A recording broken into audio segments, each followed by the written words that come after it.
Hi, I'm Morgan. And I'm Louie. And welcome to our podcast.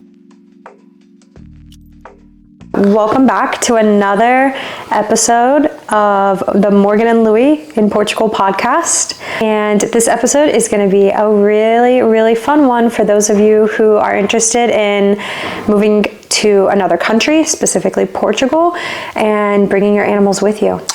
This is, in my opinion, one of the most important episodes so far because this was very, very stressful for us doing this. So there's a lot of good information here. It was probably the most stressful thing we went through out of all of it, in my opinion. I wouldn't disagree. Yeah, so if you're following on Spotify, make sure that you click the follow button to hear more of our life here in Portugal and how we made this incredible journey from the United States over to Europe. And if you're following on YouTube, go ahead and click the subscribe button and like this video so that way you'll see more of us pop up on your feed.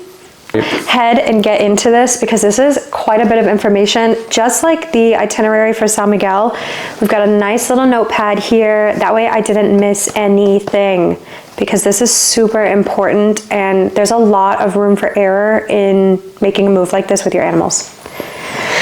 So I didn't realize how much went into doing this. You know, you hear all the time, or you read, I should say, like, you know, I moved my dog over and whatnot, and you don't realize every detail everything is so important, and the timing has to be perfect to have this executed almost to perfection. That is the truth. And I think when we were like writing down everything we wanted to tell you guys, I was getting major flashback and like PTSD from this because this was insane. So unbelievable. We look back now and this was a year ago now. Yeah. Looking back, I'm like. Yeah, that's right. Because like the process for moving our animals started 2 months prior, really, to like get things going. Oh my gosh, I can't believe it's almost been a year. Yeah. You guys, we've almost lived in Portugal for a year.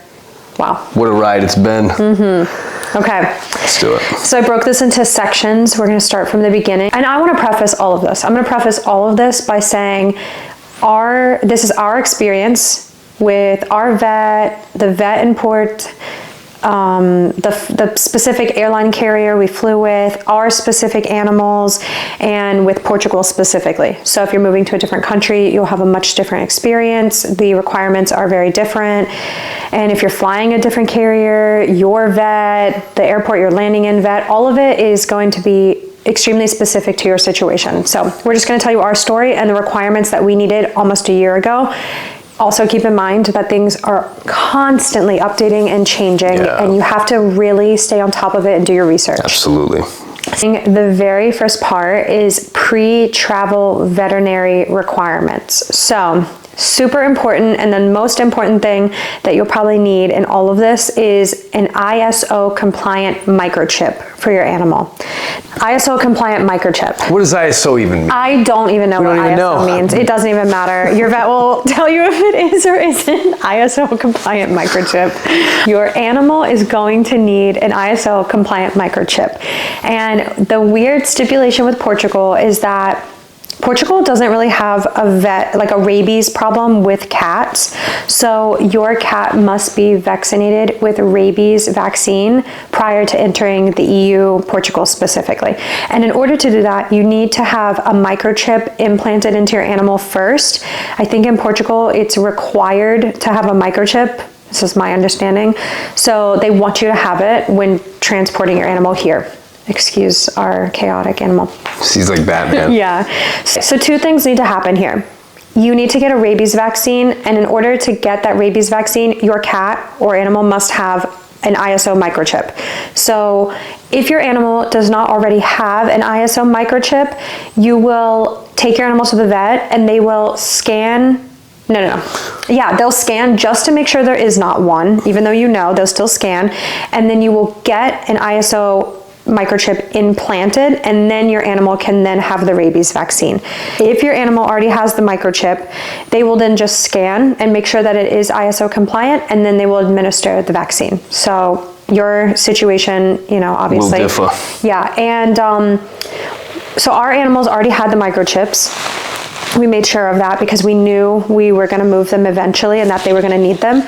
And it's just a good thing to have. So our animals had them, and two of our animals already had a 3-year rabies vaccination, but we decided to go ahead and just administer all 3 cats a new rabies vaccine anyways. That way it was clean slate. They were all in the same like time frame, and it just made things easier. So then we had brand new rabies certificates. So I hope that makes sense. This is a lot. Please follow along as much as you can, and feel free to ask questions in the comments. We'll do our best to answer. Okay, now here is where the fun really begins. There is a 21-day waiting period for you to be able to travel, your animal to be able to travel once that rabies vaccine is administered.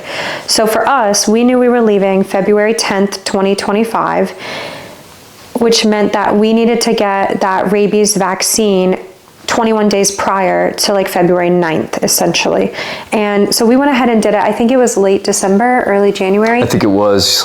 Yeah, because the only like cap on that is you have a year vaccine, right? So like if your vaccine expires, if you let it lapse, and hopefully you're traveling like by then, but if you let it lapse, obviously you'll have to like redo the vaccine and the microchip situation. So we just went ahead and did it like, quite a bit earlier. We gave ourselves a good 30-day waiting period.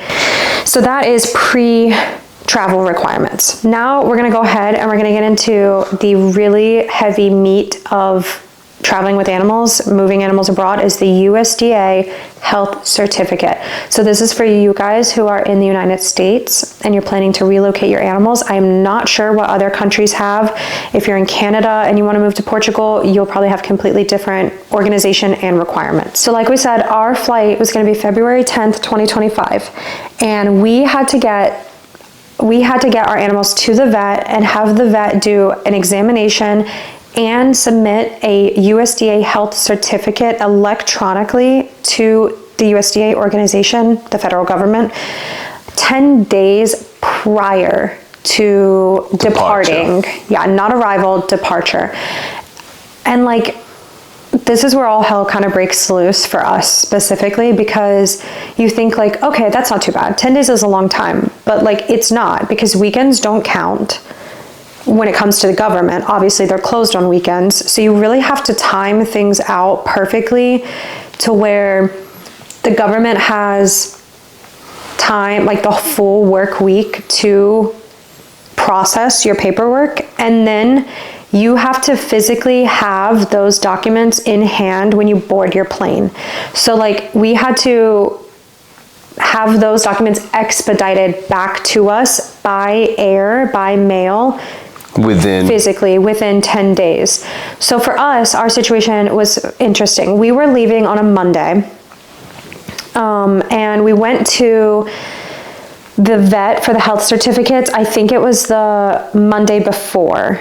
It was either Monday or Tuesday, if I remember correctly. It might have been Tuesday because I think the doctor was out on Monday. So it was Tuesday. That's right. Yep, it was Tuesday. And our vet did the examination, filled out the paperwork, and submitted it electronically that day on Tuesday.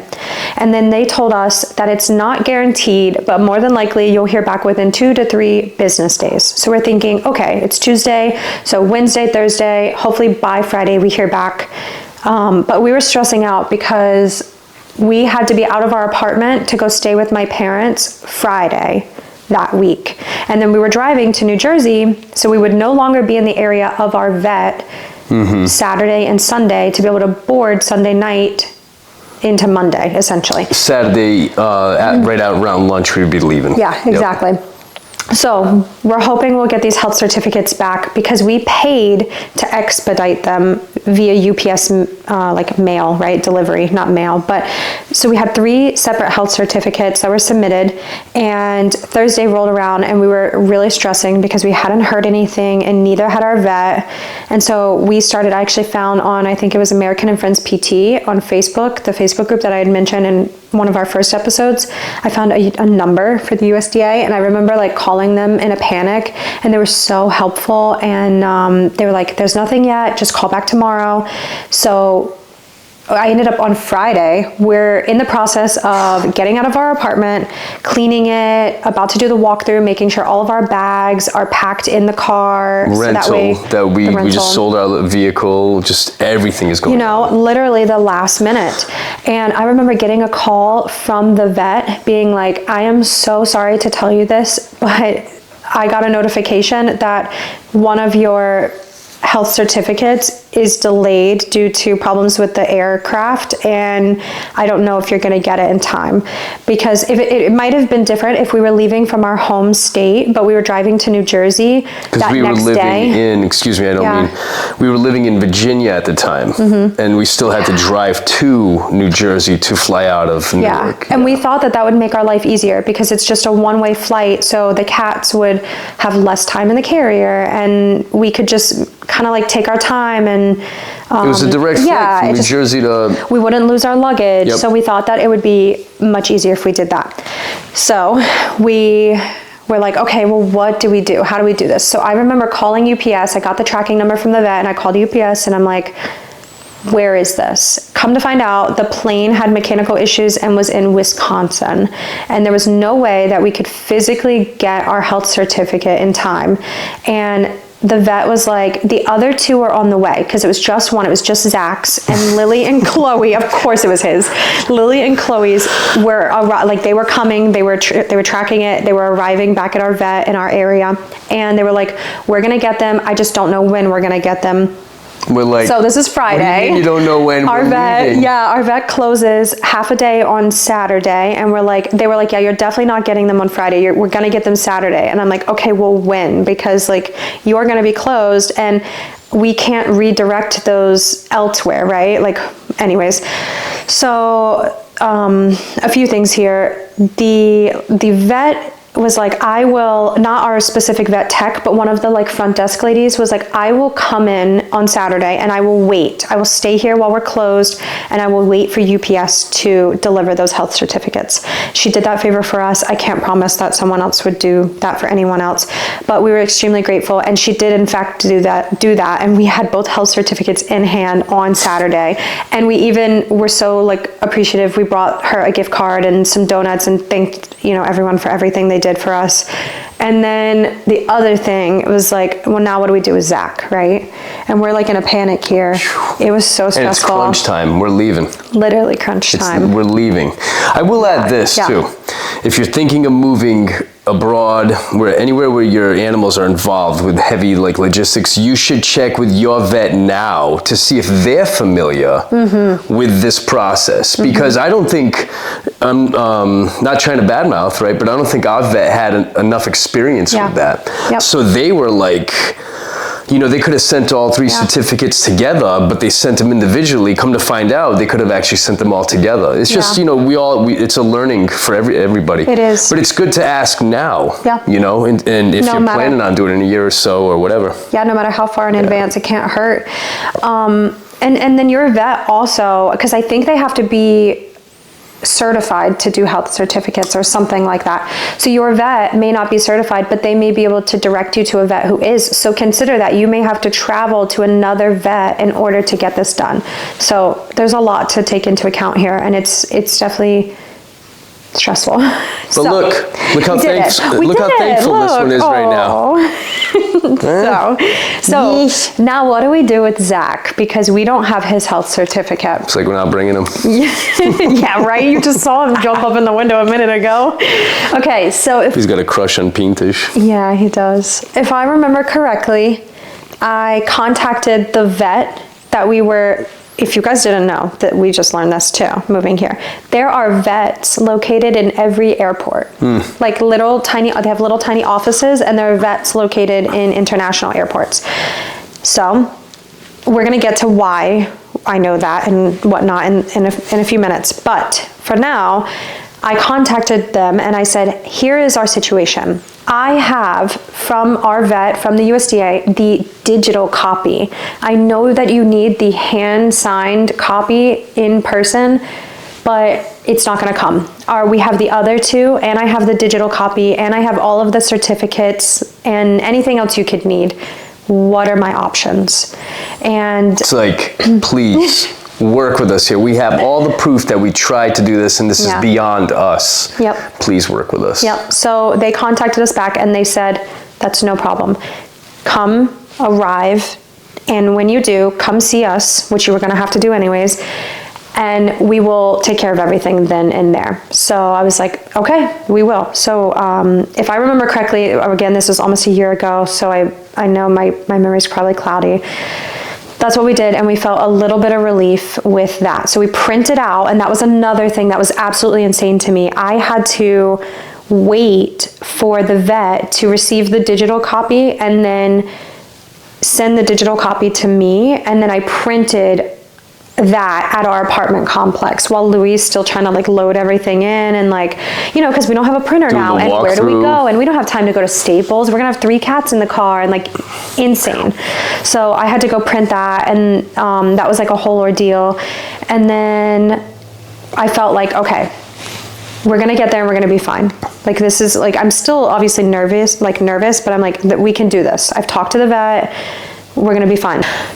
And I wanna make like a little side note here that along with all the craziness that can happen with moving your animals, do not, and by any means, move your animals around government furlough time or the holidays.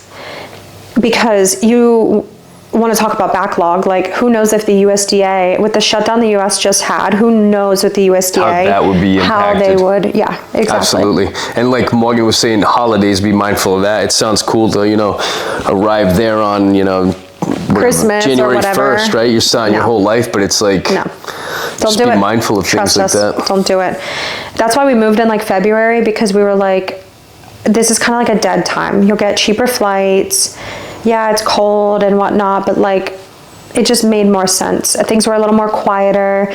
The only thing I was a little nervous was about if it was going to snow and delay our flight out of New Jersey. Yeah. It did snow when we got there. Of course it did. Yes, it did. Not to sound, it started snowing. It did. But which was cool because that was really the last snow we got to see in the US, and it was all meant to be. Luckily, it did not delay us and our kids from moving forward. Yeah, exactly. Okay, if you need to go take a break, go take a break, come back. Now we're going to get into travel arrangements. So you got all the USDA stuff kind of squared away in the back of your mind, but now you need to start planning for what the airline carrier allows when moving your animals. So I'm going to actually like read this because this is just a lot. We don't want to miss anything. Yeah. Every single airline has their own pet policies. So we flew TAP, and we just went to their website, and they have all the pet policies listed there that you could possibly need. So just make sure that whatever flight you're flying, you check that out. The next thing is that you have to decide whether or not you want your animal to fly in the cabin with you, under the seat, or like if they're emotional support beside you, something like that. Not emotional support, service animal beside you. Or do you want them in the cargo?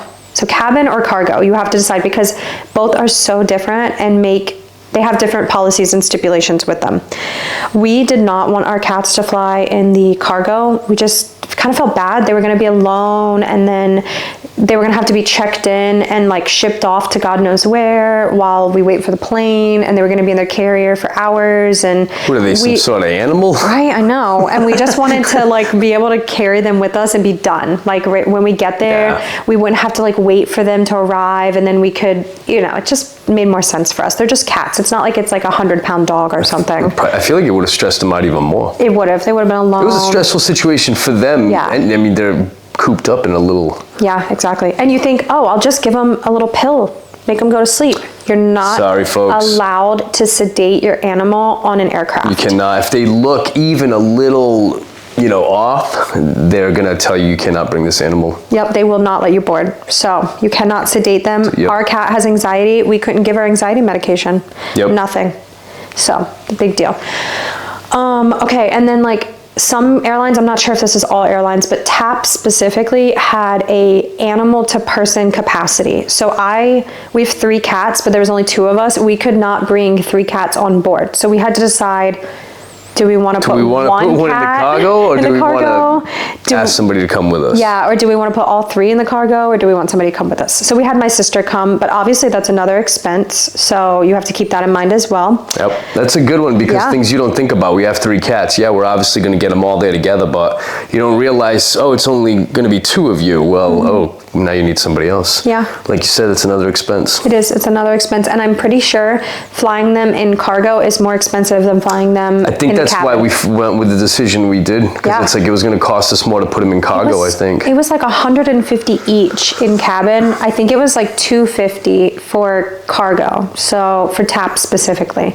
So that's a lot of money, and we're trying to penny pinch anywhere we can. You know, we're renting a car, we booked flights, we are settling into a new place, we have to eat, like all of it. You guys know, it's expensive. Buy things for the apartment. Yeah. Okay, there are also seasonal restrictions. I didn't write anything down other than that, because that will it'll tell you on the website what seasonal restrictions are.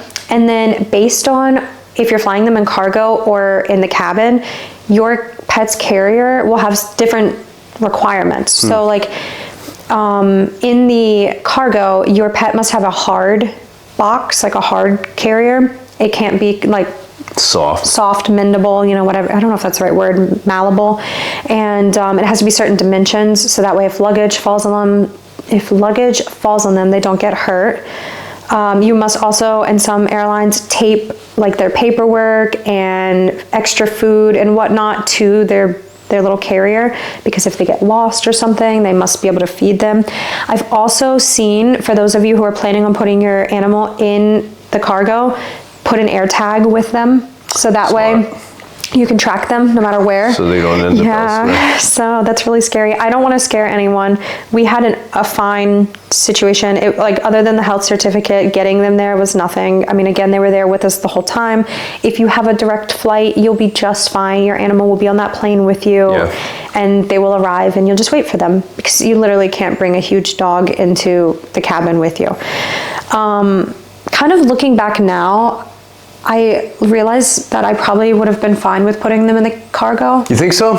It would have been more expensive, but like if we didn't have a choice, I probably would have been fine with it. You don't have a choice. It's a different situation. So, you really, everybody's situation will be different. And I think a lot of it too was like, I felt bad. Yeah, me too. They just love us, and they're scared, and they don't know where they are. And, I felt so bad, but I felt horrible with them in the cabin too. They cried the whole time. They did not. Yeah, they did. The last Lily 2 hours, did, but it was the last 2 hours they really picked up. No, they slept a good portion of the time, because it was nighttime when we were going over. I thought they cried most of the time. No, we were like, damn, they've been so good, and then like 2 hours priur. I do remember the last 2 hours they were just. They were singing in chorus. They were, all 3 of them. The other one. They'd all bounce off each other. Yeah, it was like a commercial. It was. Anyways, we're going to talk about all of that the next episode, so let's not get too far into that, because it's a cute little story. Going back to seasonal restrictions, I actually did want to mention, I think what seasonal restrictions is that if it's hot, your animal cannot fly in the cargo, or if it's too cold, your animal cannot fly in the cargo. So like you have to be careful depending on when you fly, what time of year you fly. If you are planning on putting your animal in cargo, you may not be allowed to. I think that's what that means. I believe you might be right, babe. Yeah. Okay, so carrier type and size. If you're flying your animal in the cabin with you, your carrier must be, I think they must need like 2 inches above their head, or like something like that. And the carrier must be able to fit under the floor, under the seat, on the floor in front of you. You're not allowed to have them in your lap. And they will tell you, because our airline stewardesses did. They said they must go under the floor. They must go under the chair on the floor in front of you.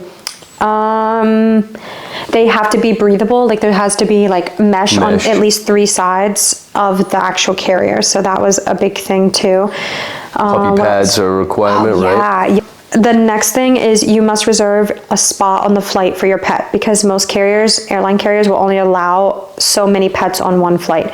So when you book your travel ticket, when you book your flight, you will also pay for your animal But then you have to like make sure that you reserved a spot. Just because you pay for their ticket doesn't mean their spot is reserved. Keep that in mind. Yeah, that's a sneaky one right there. So I just called and was like, can you verify that this is reserved? And they said yes, and we didn't have any problems.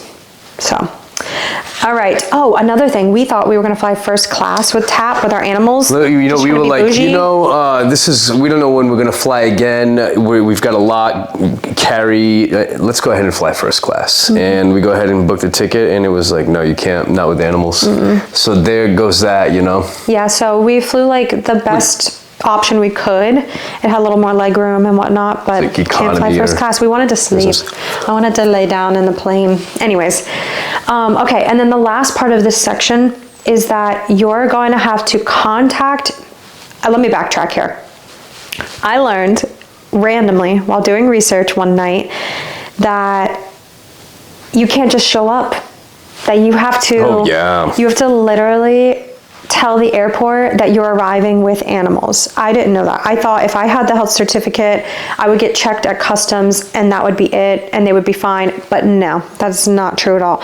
You have to contact your airport. So if you're flying into Port or if you're flying into Lisboa, you must contact the vet at that airport. They have a very specific email address and you'll have to find that online, and then you'll have to send them, there's a Word document that you can get on the airline carrier's website that is like a bunch of information that says like, I am arriving with this animal or these animals, microchip numbers, date of birth, names, all of it, everything you can imagine, health certificate number at this day on this flight at this time.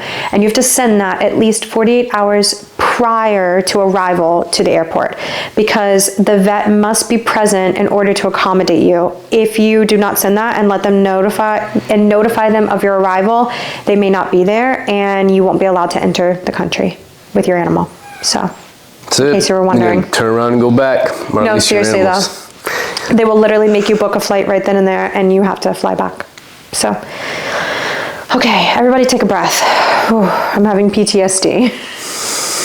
Okay. That was a rough time, babe. That was so hard. Like, I think about it now as we tell this, and I'm thinking, wow, what an experience. I'm exhausted just remembering it. For real. I remember being, leading up to that, New Jersey, eating, driving, in the nervousness, this wicked scared. Yeah. For me, I was just like, I just have work to do. Right. I mean, me too, right? But I was like, this is it. Mm-hmm. This is happening. Like, we're here in the airport for our 11 p.m. flight. Yeah. Shit. When will we be back? I don't know. Oh man, that's crazy. Okay. This is the last little bit of this episode. And I think this part is going to be a little more fun because it's not as stressful. It's more or less just like making sure that you have everything you need to get there. It's like a little checklist. Yeah. So I'm going to call this one Prep for Travel. Let's do it. Prep for travel. So here are a few things that we bought for our animals. Because we have cats, my main priority was a litter box. I would say that's probably necessary. Yeah. I didn't know when we arrived in Portugal when we would be able to go and get an actual litter box. So I found on Amazon, they have a collapsible little litter box. It's like this big, foldable, and you can put it into a suitcase or a bag or whatever, and then just pop it out. It zips up, so that way it's easy. It came with trash bags. I did not leave the trash bag how do I explain it? It came with trash bags, but not litter. And it also came with a scoop as well.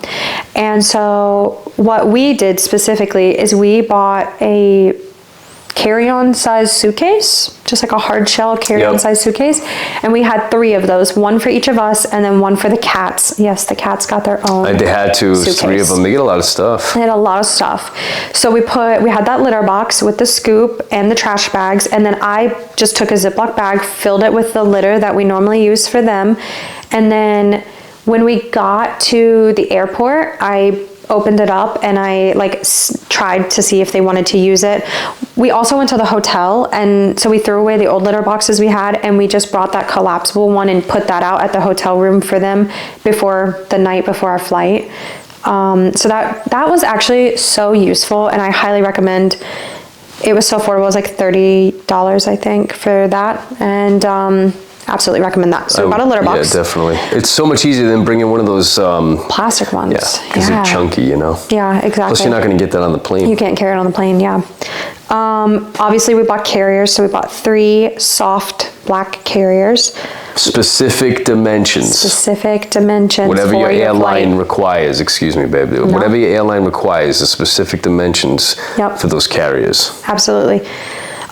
We kind of went out on a limb here. Like I said, Lily has anxiety, so I bought some calming wipes. They were like individually packaged, so you could just tear them open, just like little sanitizer wipes. And we like rubbed the inside of their carriers with those wipes to just help them relax a little bit. I don't know if it worked. It didn't work. I don't recommend. It didn't work. They're just like, I think like pheromone wipes.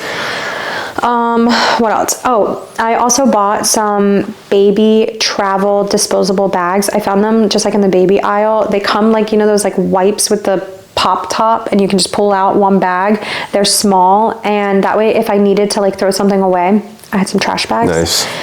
They also had drawstring, which was really nice. And then something that is a requirement for your airline, you must have a puppy pad inside each carrier. Makes sense, because if your animal uses the bathroom, you need to be able to clean it.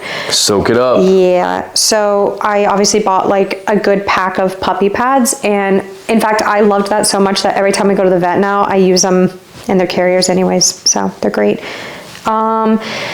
Another thing that I bought for them was harnesses. So your carrier should be labeled with your pet's name, and like I think I put information as to like our names and our phone number and like our address and all of that inside the pockets.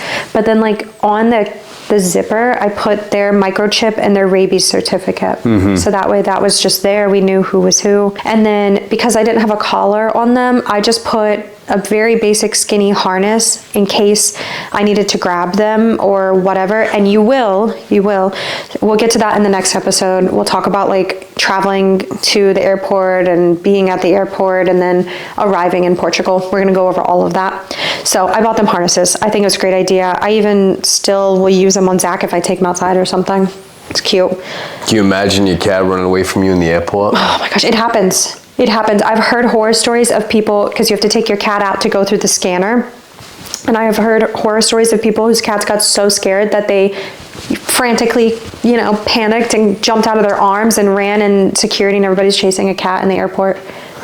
You know, that's another thing we didn't really mention is like you got to pull that sucker out. Wait, we're going to talk about that next episode.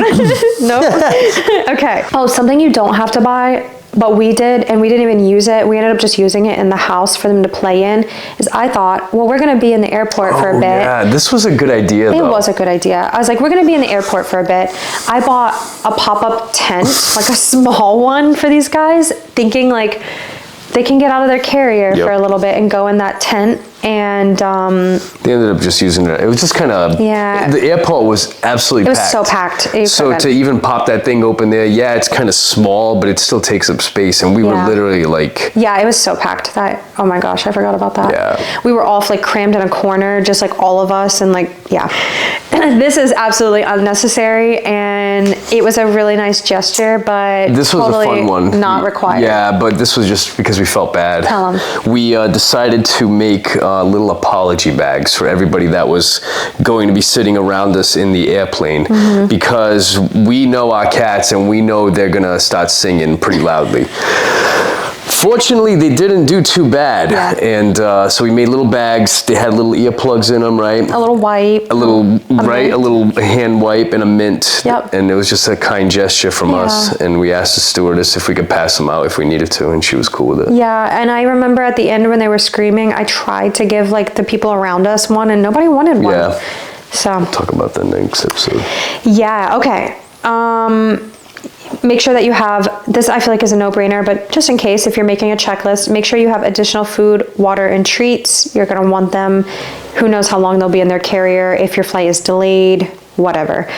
We barely fed our cats actual food in fear that they would throw up, but we did have treats, and we brought them a few treats and gave them, you know, they were being really good, so they deserved them.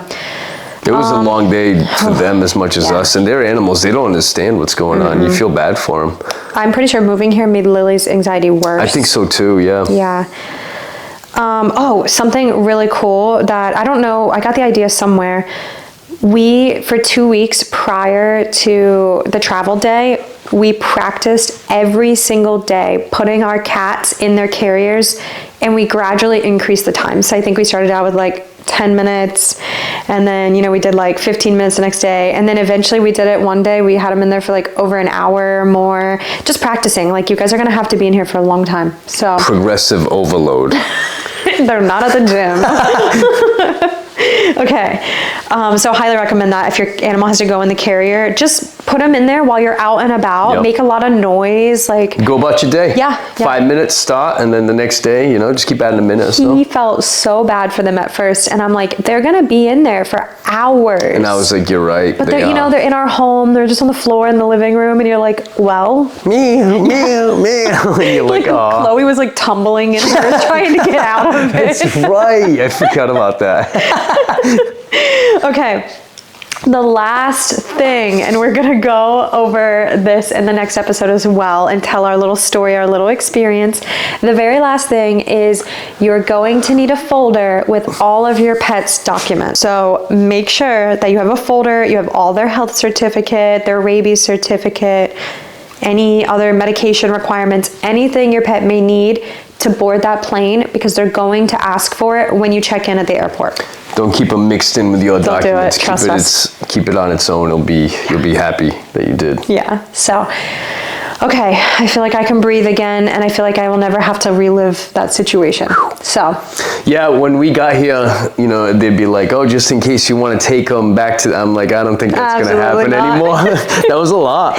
Yeah, like I recently asked our vet, do they need to get rabies vaccines? And she was like, no, you can give them if you want. If you're going to travel back to the U.S. with them when you're taking them back. And we were like, no. Like, say no more. They're never traveling again. Moving your animal overseas is no joke. It's not for the weak. None of this is for the weak. Moving overseas is not for the weak. That's an intense, my personal that was a opinion. lot, babe. Yeah. Because those little critters really do... yeah, they cost a lot of money, don't they? Cost a lot of need. A lot of money, a lot of patience. A lot of paciencia. All of it. You absolutely need it. Yep. Anyways, thank you guys for making it this far into the episode. I know that this one isn't for everybody, but if you want to hear a very stressful situation, it's a good episode to listen to. Yep. Thank you. Yeah. Yeah, this is, I thought this was really good information. I think so too. Nice work, baby. Thank you. Nice work. Next episode, we're going to talk about the last day or two in the U.S., our drive from Virginia to New Jersey. Yep. Boarding the flight, being at the airport, and then arriving in Portugal.